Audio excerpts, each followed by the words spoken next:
어, 오늘 읽은 본문은요, 예수님께서 죽은 나사로를 살리신 후에 이어지는 내용이에요.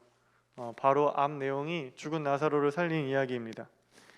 예수님께서 죽은 나사로를 살리시자 이제 그것을 목격한 사람들이 많은 사람들이 이제 예수님을 따르기 시작했습니다. 많은 사람들이 예수님이 진정한 구원자이심을 믿게 되었고, 예수님을 믿는 사람들, 예수님을 따르는 사람들이 날로 날로 늘어만 갔죠. 하지만 모두가 예수님을 따른 것은 아니었어요. 근데 그냥 따르지 않은 것이 아니라 모든 일을, 예수님이 하시는 모든 일을 염려스러운 일로 여기는 사람들도 있었습니다. 이제 46절을 보면 몇몇 사람은 예수님의 놀라운 이적을 보고 바리새파 사람들에게 가서 알렸다고 합니다. 이제 일단 글의 흐름으로 봐서 이제 그 사람들이 뭐 바리새파 사람들한테 가가지고 예수님을 칭찬한 건 아닌 것 같죠? 네, 고자질한 거겠죠. 예수님에 대한 이야기를 듣고 그래서 대제사장들과 이제 바리새파 사람들은 의회를 소집합니다. 예수라는 인물이 점점 핫해지는데 이 인물을 어떻게 처리하면 좋을까 의논을 했던 것이죠. 이 의회는 유대인들의 최고 의결 기구였습니다. 종교와 관련된 일뿐만 아니라 뭐 정치, 경제, 외교 등 모든 것을 의논하고 결정할 수 있는 기구였습니다. 그러니까 오늘날로 따지면 국회, 청와대 그리고 사법부가 한데 묶여 있는 그런 기구라고 보시면 되는데 정말 그러니까 막강한 기구겠죠. 의회는 회장인 대제사장 1명과 70명의 의원들로 구성되어 있었습니다. 그리고 그 의원들은 뭐 바리새파 사람, 뭐 사두개파 사람, 율법학자, 뭐 서기관, 그리고 장로 등 백성들을 대표하는 사람들로 구성이 되어 있었어요. 그 의회에서 이제 의원들이 말합니다. 예수가 계속해서 표징을 많이 행하고 있으니 어떻게 하면 좋겠습니까? 예수님이 표징을 행하는 것이 뭔 문제길래 이 사람들이 이렇게 심각하게 모여서 의논을 했던 걸까요? 그 이유에 대해서 이제 48절 말씀에 이렇게 기록되어 있습니다. 이 사람을 그대로 두면 모두 그를 믿게 될 것이요. 그렇게 되면 로마 사람들이 와서 우리의 땅과 민족을 약탈할 것입니다. 의회에 모인 종교 지도자들이 염려한 것 중에 첫 번째는 모두가 예수를 믿으면 어떡하지? 라고 하는 염려였어요. 그리고 두 번째로는 로마가 유대 땅을 약탈할 것이라는 것이었습니다. 그런데 그 이스라엘은 원래 로마의 식민지였잖아요. 근데 로마가 우리를 약탈하면 어떡하지? 라고 고민하는 게 조금 이해가 되지 않을 수도 있어요. 근데 보면 이스라엘은 로마의 식민지였으나 그들에게는 자치권이 있었습니다.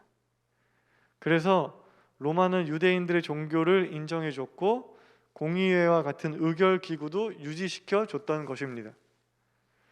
하지만 예수님을 따르는 사람들이 많아지게 되고 그 많은 무리를 로마가 반란군으로 보게 되면 이런 자치권을 빼앗길 수도 있겠다라고 염려를 했던 것이죠.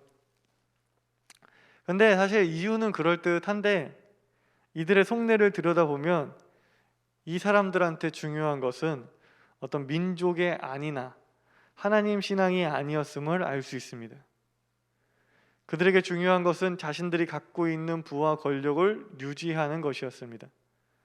사람들한테 존경받고 부와 명예를 누리고 있는 지금의 삶이 중요했고 그 지금의 삶을 있게 하는 지금의 질서가 중요했던 것이죠. 그 질서를 유지하는 것이 이 공의회에 모인 사람들한테는 가장 중요했던 것입니다. 민족이 약탈당하면 어떡해요? 라고 하면서 민족을 생각하는 것처럼 말하지만 이들의 염려가 얼마나 개인적이었던 것인지 우리는 예수님의 그 빌라도 재판을 생각해 보면 알 수 있습니다. 빌라도가 예수님을 신문할 때 빌라도는 아무리 예수님을 신문해 보아도 이 사람이 로마를 반역할 만한 인물이라는 위험을 찾지 못했어요. 그래서 빌라도는 계속 예수님을 풀어주려고 하죠. 그런데 유대의 종교 지도자들과 그 무리의 거센 반발로 인해서 어쩔 수 없이 십자가 처형을 선고합니다. 즉 예수님으로 인해서 이스라엘이 로마의 억압을 받게 될 일은 애초에 존재하지 않았던 거죠. 민족에 대해 염려하는 것은 자신의 탐욕과 이익을 포장하기 위한 포장지에 불과했던 것입니다. 이러한 행동은요, 이렇게 자신의 탐욕을 포장하는 이러한 잘못은 오늘의 권력자들도 그리고 그냥 일상을 살아가는 우리도 행하는 잘못이곤 합니다. 대부분의 사람들은요, 자신에게 어떤 욕심이 있다고, 나에게 이런 의도가 있다고 솔직하게 말하지 않습니다. 항상 대의 명분 뒤에 숨어서 자신의 욕심을 채우려고 하죠. 우리는 이런 대화법, 이런 말하기 방식을 그리스도인으로서 각별히 유의해야 합니다. 무엇을 가지고 싶다, 내가 이렇게 하고 싶다, 그렇게 되면 나한테 이런 피해가 온다 라고 솔직하게 말하는 것은 나쁜 것이 아닙니다. 인간은 누구나 편하고 싶고 욕심이 있을 수 있습니다. 그런 마음 자체가 없으면 정말로 훌륭한 인격이고 높은 신앙의 경지겠지만, 그런 마음이 있다고 해서 그냥 그 사람은 나쁜 사람이야 라고 단정 지을 수 없습니다. 나쁜 것은 양보 없이 그것을 고수하려는 마음입니다. 그냥 그 마음이 있다는 것 자체가 나쁜 것이 아니라 그 마음을 한치의 양보 없이 이루려고 하는 그 태도가 정말 나쁜 것이죠. 자신에게 있는 생각을 솔직하게 표현하고 대화하며 맞추어 나가려 한다면 그러한 생각이 있다는 자체로 나쁘다고 말할 수 없을 것입니다. 하지만 겉으로는 욕심 없는 것처럼 말하고 정말 아무 의도 없는 것처럼 말하면서 타협 없이 자신의 숨겨진 욕구를 채워나가려 한다면 그것이야말로 건강하지 못한 대화요 사람일 것입니다. 헌데 교회는 오히려 그렇게 의도를 숨기고 하는 대화가 은근히 많은 곳이에요.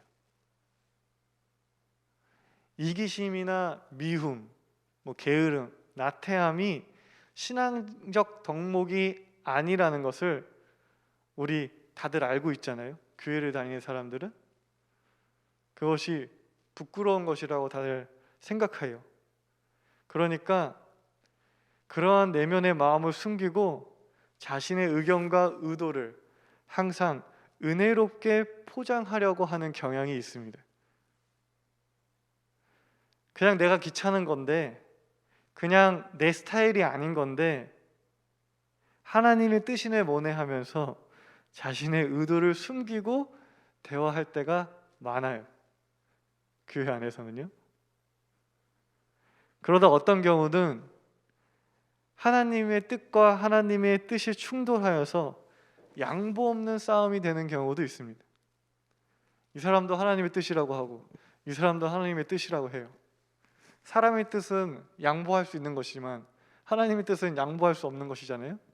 그러니까 한 채 양보 없는 싸움이 될 때가 있습니다. 여러분에게 말씀드리고 싶은 것은 우리 안에 부족함이 있어도 괜찮습니다. 나와 함께 교회를 다니는 누군가에게 부족함이 있어도 괜찮아요. 우리는 완벽하게 성숙해서 교회로 모인 것이 아니에요. 우리는 부족함을 채우려고, 내 부족함을 채우려고, 그리고 누군가의 부족함을 채워주려고 교회로 모인 것입니다.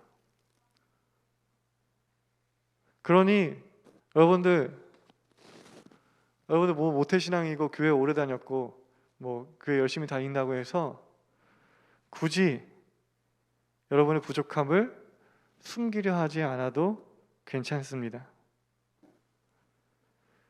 교회 안에서 오이코스 모임을 하거나 뭐 회의를 하거나 그냥 편안하게 일상적인 대화를 할 때 편안하고 솔직하게 대신에 양보하면서 맞추어갈 자세로 대화한다면 우리는 참 좋은 공동체, 참 좋은 한 사람 한 사람이 될 것이라 생각합니다. 이어서 말씀을 보겠어요. 예수님과 이 종교 지도자들과의 마찰은요, 기존 질서와 새로운 질서와의 충돌이었습니다. 기존 질서는 종교 지도자들에게는 좋은 질서였어요. 그 지도자들에게는 완벽한, 그리고 유지되어야만 하는 질서였습니다. 하지만 그 질서는 약하고 소외된 사람들한테는 좋지 않은 질서였어요. 그 질서 안에서 병들고 아픈 사람들, 그리고 세리, 그리고 가난한 사람들은 죄인 취급받으며 억눌려 지내야 했습니다.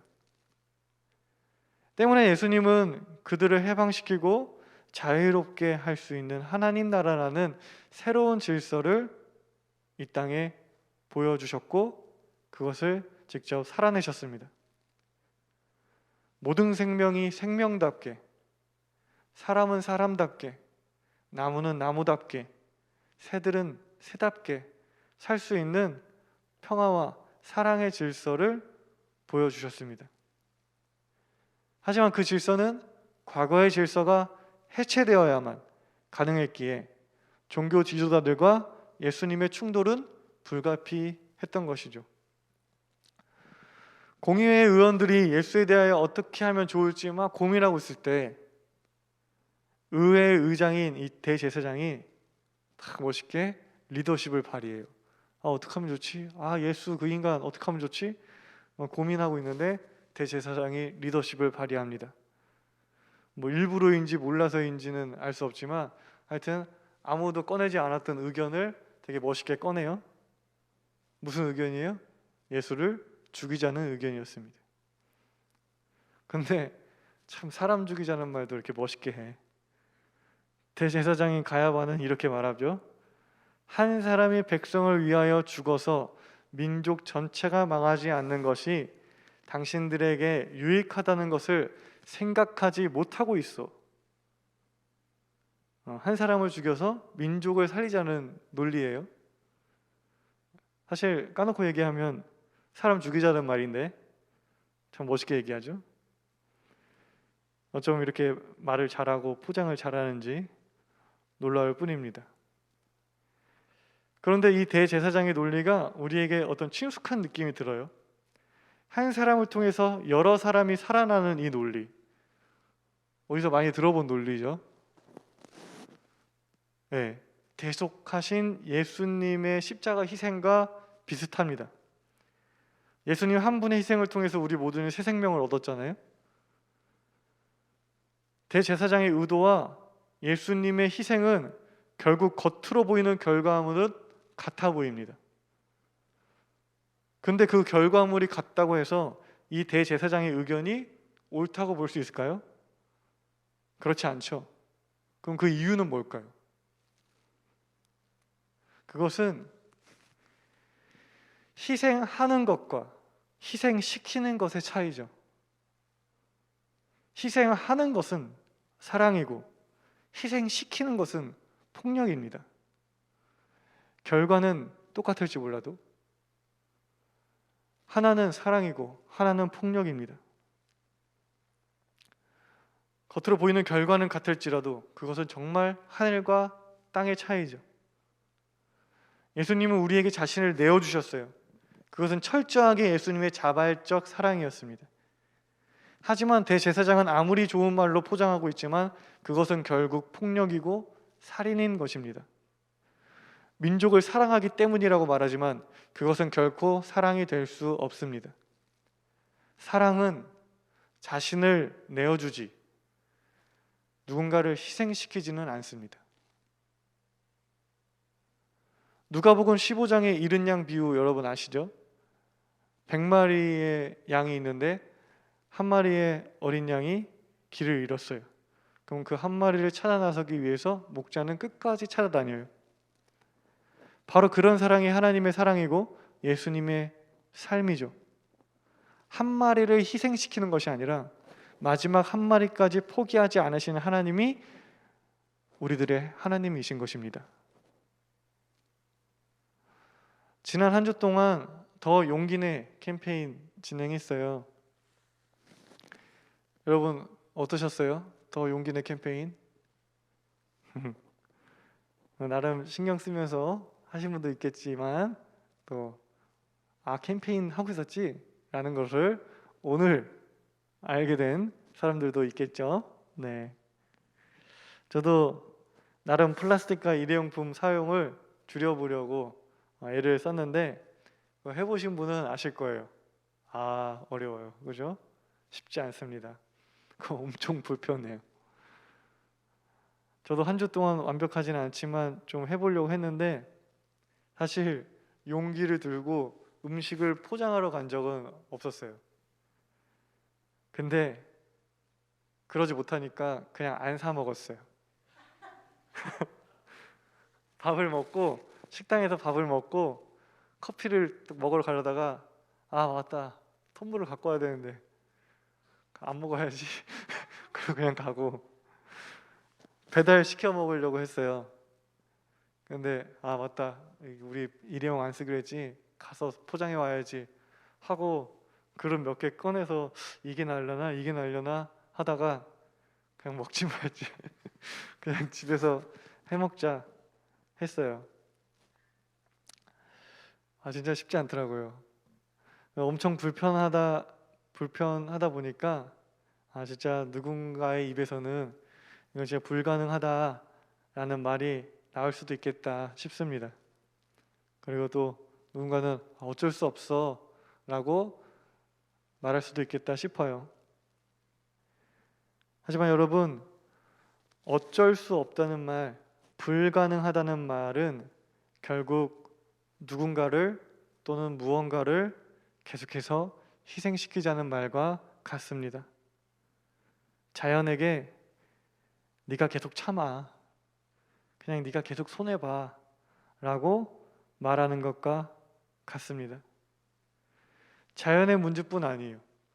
우리가 살아가는 세상, 여러분들이 살아가는 세상도 마찬가지예요.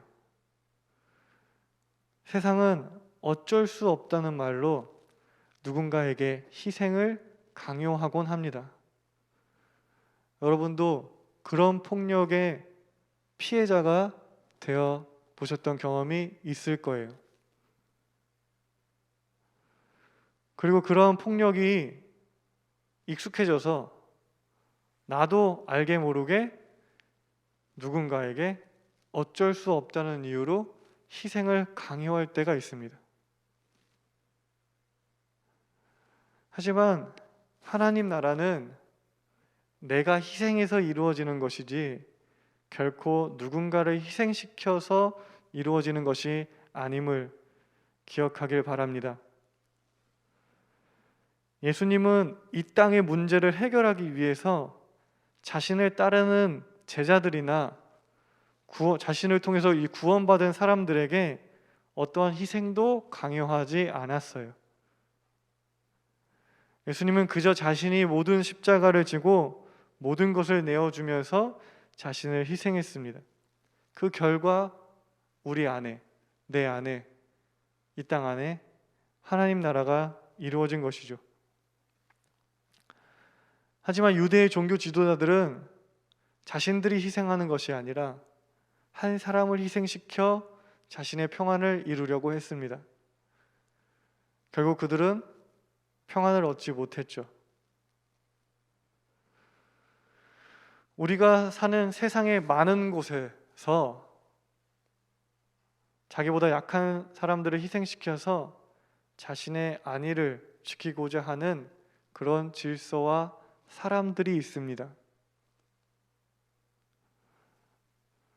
저는 우선 여러분들이 그런 질서와 그런 사람들에게 희생당하는 한 사람이 되지 않았으면 좋겠어요. 여러분, 강요된 희생은 희생이 아닙니다. 그것은 폭력이에요.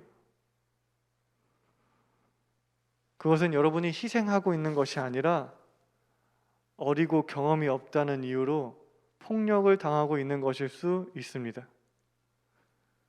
때문에 희생과 폭력을 잘 구분해서 여러분들이 지혜롭게 대처했으면 좋겠습니다. 그리고 둘째로는요, 우리 모두 그리스도인으로서 한 사람을 희생시키는 가해자가 되지 않기를 소망합니다. 그렇게 살아왔고 그런 폭력을 견디다 보니까 그게 너무 자연스러워져서 나도 여러분도 선배가 되었을 때 여러분보다 약한 누군가에게 희생을 강요시키는 그러한 사람들이 되지 않았으면 좋겠습니다. 진정한 평화는, 진정한 하나님 나라는 나의 희생으로 이루어지는 것이지 누군가를 희생시켜서 이루어지는 것이 결코 아님을 우리 모두 기억하길 바랍니다.